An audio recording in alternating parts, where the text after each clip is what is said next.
Thank you very much for this. So then myself now I'm going to move more from the angle of what we can contribute in Alice. I didn't share before, but in Alice we are very close. We have recognition by European Commission as European Technology Platform, and this gives us the mandate to provide recommendations for research and innovation programs now Horizon Europe. But in that context, in the last couple of years, we have developed a policy monitoring tool in which we look into every policy development and legislative initiative in Europe that may have impact on freight transport and logistics. And in this session, I will just share a few insights on a very high level because we don't have so much time on how we are proceeding, which are the main files that we are following, and also somehow how this has evolved in the last few months.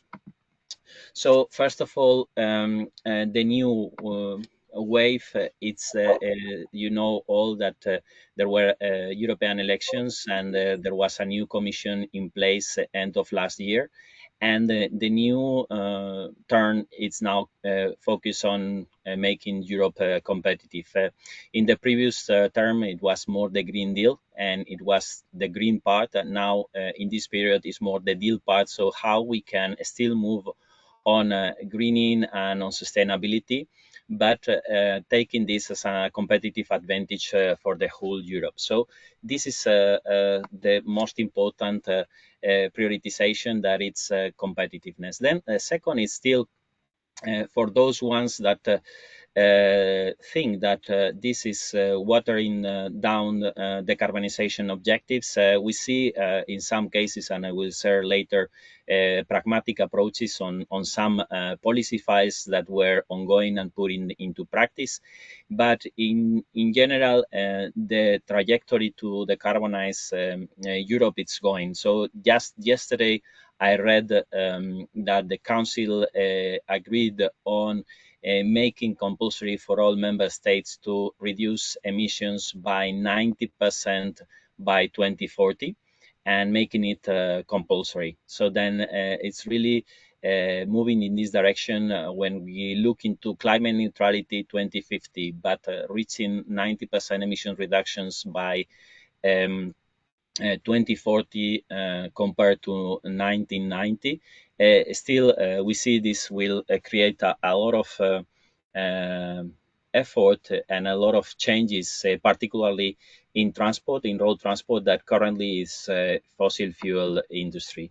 So then the third point is digitalization, and the European Commission has launched a very big initiative on AI gigafactories with more than 20 billion euro investment, and really encouraging European countries to move and create these gigafactories on AI developments to increase. And this is one example. I'll go a little bit more in detail. Then the other last point is really about resilience and climate adaptation. Unfortunately, in Europe, we see a lot of impacts already about climate change, and I don't know where are you in Europe, but in some places in Europe, even in Central Europe, these last few days have been quite impressively hot and warm. That is not very usual, and this creates many implications in the transport logistics with more storms, more disruptions, and this requires getting new systems and new approaches to manage supply chains, and this is recognized here in this busy slide. I'll not go into the details, but you see at least more than 30 pieces of legislation that have been reviewed or are under review in this period, and all of them have implications for freight transport and logistics. Probably you will not see these implications in tomorrow, but what is certain is that some of them will get impacts in how transport and logistics is operated in the next few years. You have time or we have time to adapt or to make the best out of these new policies. But for doing that, we need to anticipate, and we need to, at the end, create the solutions and tools that will help us navigating into this new complexity and new landscape for, at the end, shaping transportation and logistics. So, more pragmatically, the European Commission published early this year the competitiveness compass. As I said, it's important for Europe to remain competitive, and a lot of the policies, and it's an important review of the policies that were in place and started to be in place. And essentially, this is very relevant because this competitiveness compass was published in February this year, and now actually the European institutions are very busy with the organization of the next multi-financial framework that will determine the budget of the European Union for the period 2028-2035. What There are many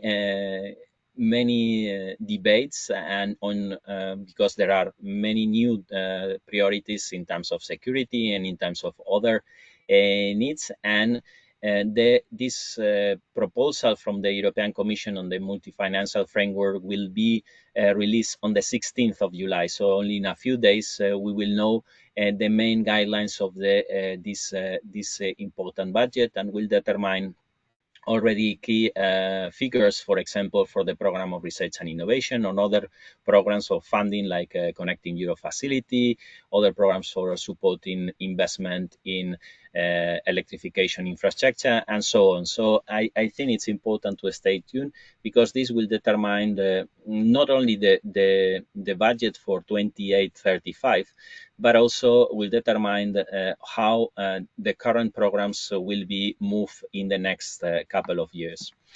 So in terms of decarbonization, here you have an overview of what has happened in the last period. It was really a review of Renewable Energy Directive, define what is renewable energy to incentivize those with some programs. Then also the Alternative Fuel Infrastructure Regulation that was creating or mandating member states to provide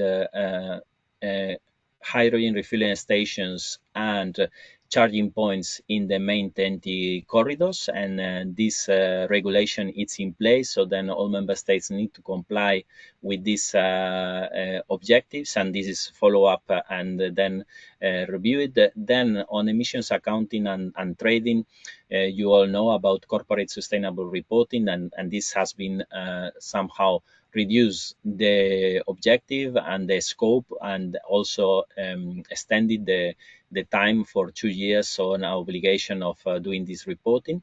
Then the emission trading system that has been extended already for aviation and maritime, and it's in place. And this means that when maritime transport is building on fossil fuels, there is a new taxation that needs to be paid.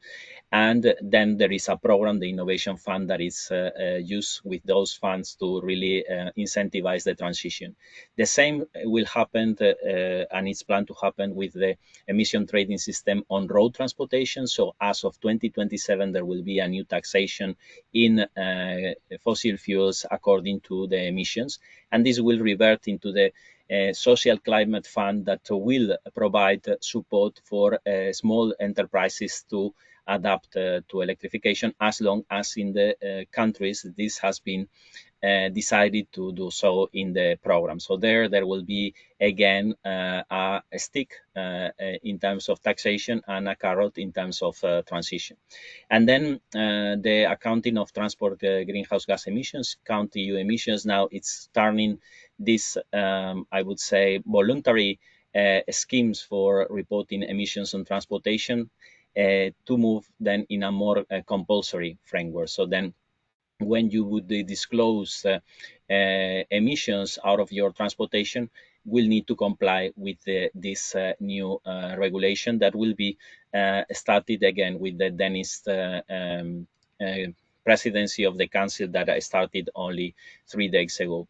Then on intermodal, there are also other cases, and there are more on how to increase the share of rail freight traffic capacity. And this is very important to answer what Paolo was mentioning. And then unfortunately, combined transport directive was proposed, but it's not worked out, and the TEN-T regulation that has been reviewed and in place. So this from that point. If we go to road transport electrification, we see a lot of elements that are under review, weight and dimensions that will be taken up very soon.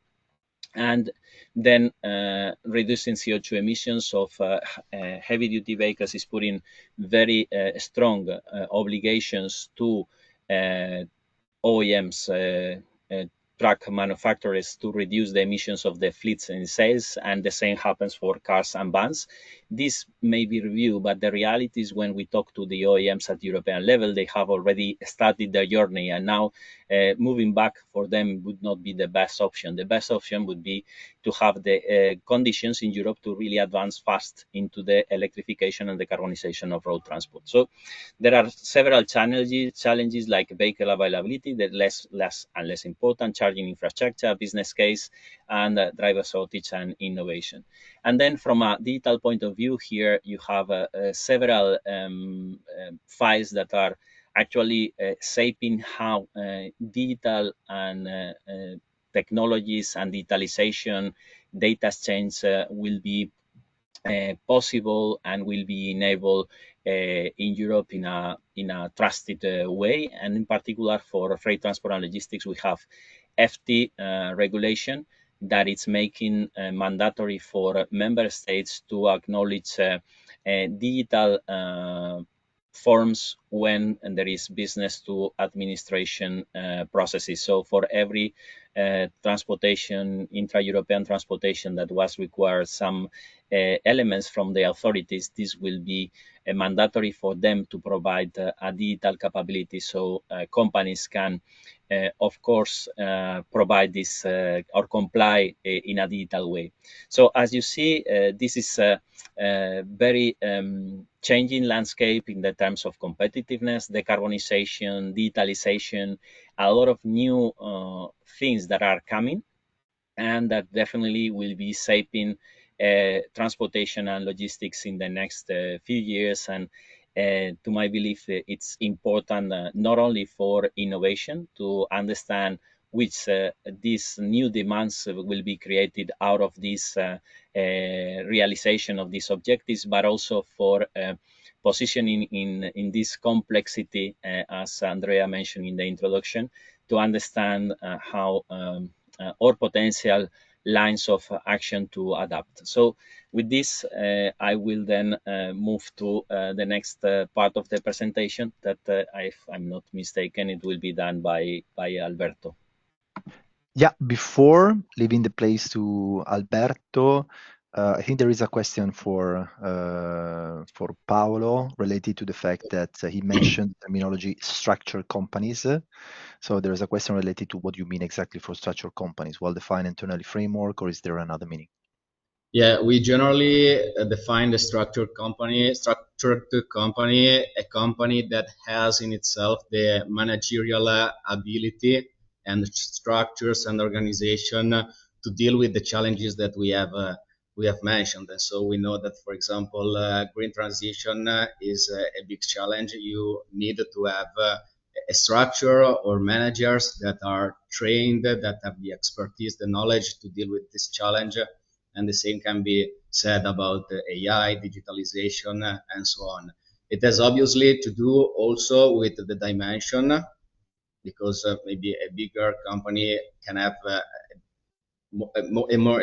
clearer structure, but it has not only to do with dimension. The most important part is the managerial structure and the ability to have managers that are trained and have the expertise to deal with with the challenges we have talked about. Great, thanks for the reply. I invite also the others participants to share your questions on the chat, so I will try to bring them for the speakers.